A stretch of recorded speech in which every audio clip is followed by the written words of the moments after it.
Eu começaria perguntando para vocês o seguinte: é muito comum você ouvir contra e a favor sobre a questão de prosperidade.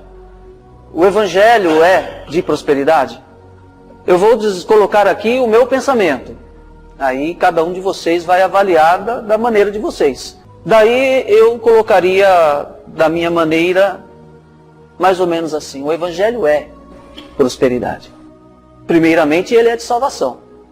Depois ele é cura, libertação e também de prosperidade. Ele não é só prosperidade, ou primeiramente prosperidade. Vem para Jesus que você vai se tornar um mega milionário. Não, não é por aí.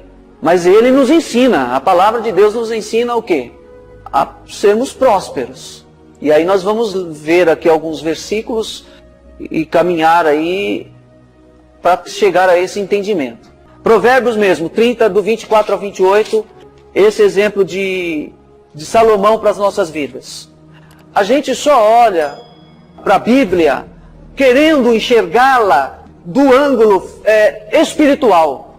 A gente não pode espiritualizar tudo. Afinal de contas, nós estamos aqui na terra, a gente precisa de coisas terrenas. A gente não tem que se alimentar? A gente não precisa de veste? A gente não precisa de moradia? Isso tudo é o quê? Espiritual? Não, é material. E a Bíblia nos ensina, ela está recheada de exemplos. Você tem que ter perspectiva. Quando Jó achou que ele já estava no final de tudo, agora só falta morrer. Ele viveu mais 140 anos. E Deus dobrou a riqueza dele. Isso nos mostra que ser rico não é pecado. 30 de Provérbios, a partir do verso 24. Salomão nos dá aqui um exemplo de 4 animais. Estas 4 coisas são das mais pequenas da terra, mas sábias, bem providas de sabedoria. As formigas são um povo impotente, todavia no verão preparam para a sua comida. Os coelhos são um povo débil e contudo fazem a sua casa nas rochas. Os gafanhotos não têm rei e contudo todos saem em bandos se repartem. A aranha apanha com as mãos e está nos passos dos reis ou nos palácios. As formigas, ela faz planejamento. A sua capacidade de antecipar-se, trabalhando no verão, estocando comida, para que no inverno ela não morra de fome. Ou seja, não é o que nós lemos aqui, olha. As formigas são um povo impotente, todavia no verão preparam sua comida. Quando chega no inverno, esse planejamento nos ensina que nos tempos que não é possível produzir, a formiga não produz no verão, no inverno. Mas no verão ela está produzindo, ela estoca para o inverno. Quando chega nos tempos que não é possível produzir, haja suprimento. Quando chega no inverno, o que acontece com a formiga? Ela não tem suprimento? Tem suprimento, porque ela trabalhou e estocou. Deixar para depois é uma terrível característica na vida de muitas pessoas. Ou viver segundo a ideologia do Zeca Pagodinho. Deixa a vida me levar. Está errado.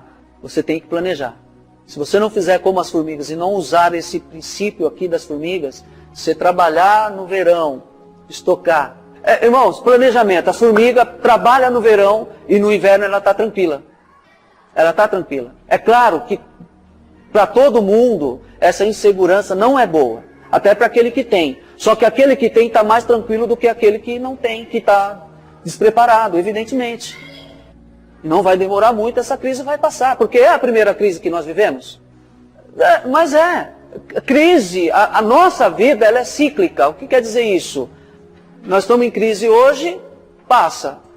Mas ela vai voltar. De outra maneira, de outra forma, mas volta.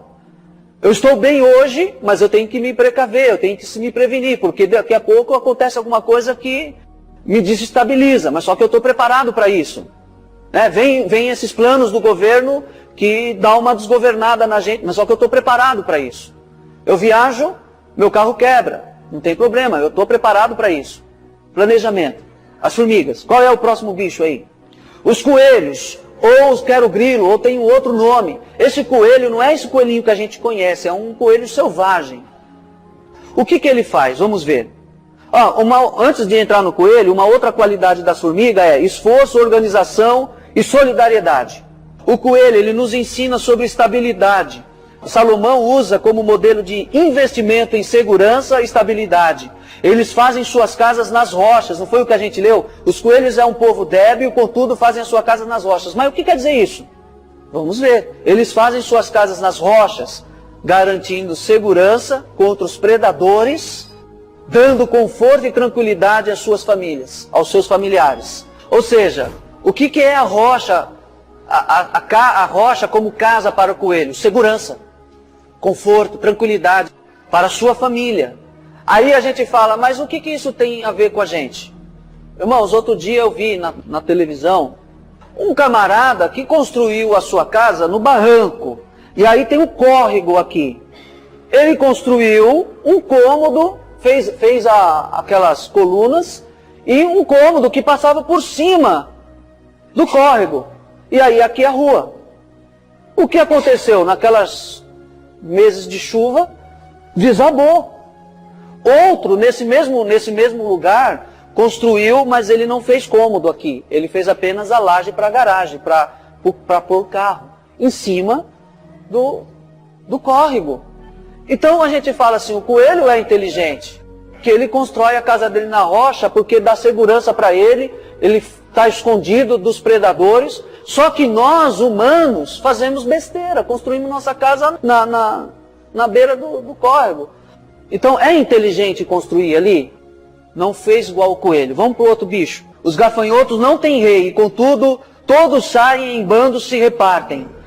Aí o gafanhoto ele nos ensina o seguinte, nos ensinam sobre unidade, pois eles sempre estão em bandos, como nós lemos aqui. E por essa característica deles, eles têm um alto poder de destruição. A finalidade do gafanhoto não é vir e plantar para você. Ele vem e destrói a sua plantação. Mas a finalidade do texto aqui nos ensinando é que eles nunca estão sozinhos, eles sempre estão em bandos e a sua força está na unidade. Onde que está a nossa força? Tem aquele louvor que fala, separados nós vamos ser fracos, mas unidos nós somos um. O nosso poder de conquistar é maior. Então o gafanhoto nos ensina sobre essa questão. Nos ensinam sobre unidade, pois eles sempre estão em bando. Por que muitas vezes nós como igreja não vencemos? Não avançamos? Não conquistamos? Porque a gente se divide. É um grupinho para lá, um grupinho para cá, um grupinho do outro lado. O pastor tem uma visão, e aí de vez de vir o povo, tudo naquela visão, fica grupinhos querendo que haja divisão. E aí a Bíblia nos ensina o quê? Que Deus, Ele não se agrada de divisão. E aí vem o Salmo dizendo que a nossa união agrada a Deus. Porque aí Deus, no final do verso, fala o quê? Que aí Deus ordena a vida e a bênção para sempre. Quando a gente se une. Encerrando, as lagartixas, ou aranha, nos fala sobre ousadia. Embora nós somos pequeninos, as aranhas moram em palácios. Nós mesmo sendo cristãos e pequeninos, nós temos que aprender a ousar e a ambicionar de forma sadia coisas grandes em Deus. A gente pode ser como o gafanhoto, se unir, mas para fazer o mal. O gafanhoto ele anda em bando, mas para destruição. A gente também pode andar em bando, se unir, mas para destruição. Mas então a gente tem que pensar pelo lado positivo, pelo lado sadio, pelo lado cristão. Usar isso para o nosso favor. E de pouco em pouco ir escalando os obstáculos para conquistar novos espaços. De 4 anos para cá, numa escala de 0 a 10, eu diria que se eu vivia no patamar 2, de 4 anos para cá, quando eu comecei a enxergar isso na palavra de Deus, que a palavra tem princípios para a minha vida, melhorar a minha qualidade de vida. Quando eu comecei a enxergar isso, então hoje eu poderia dizer assim, eu vivo de 2 eu estou no 6, vai. 4 anos depois eu estou no 6. De 0 a 10, então eu tenho mais 4 andares para andar. A gente tem que ambicionar, a gente tem que desejar, a gente tem que querer. Não é pecado, não é desagradável isso a Deus. E eu volto a falar o que eu falei no início aqui. Se o Evangelho ele não fosse um Evangelho que me proporciona isso, que me ensina isso, Não é que necessariamente tenha que ser isso, mas ele me ensina isso. E aí vai depender de mim. Até porque, como diz o pastor Cláudio Duarte, eu escutei ele falando num desses vídeos que ele faz, Salomão foi um homem rico, muito rico. Isaac, rico também. Diz que Isaac, lá em Gênesis, fala que ele semeou e naquela terra ele produziu 100 vezes mais e o Deus o enriqueceu muitíssimo. Jó foi um homem rico e Deus dobrou a riqueza dele. E agora que chega na minha vez eu tenho que me lascar? Chega na minha vez agora eu tenho que ser pobre? Eu tenho que me conformar com a pobreza? Então a palavra ela me dá orientação para que eu possa, não é necessariamente isso, mas que eu caminhe para isso, que eu melhore isso. Se hoje eu não estou bem, eu vou procurar fazer melhor. Mas como é que eu procuro fazer melhor? O primeiro passo é aprender a administrar aquilo que eu tenho. Eu só faço se eu tiver dinheiro. Não uso cartão. Na verdade, não é verdade. Eu uso cartão. Eu ainda uso. Só que eu não sou mais escravo. Eu uso como estratégia. Muitas coisas você consegue com um valor melhor pela internet. E aí na internet eu não gosto de comprar pagando em dinheiro. Então aí eu preciso ter o cartão.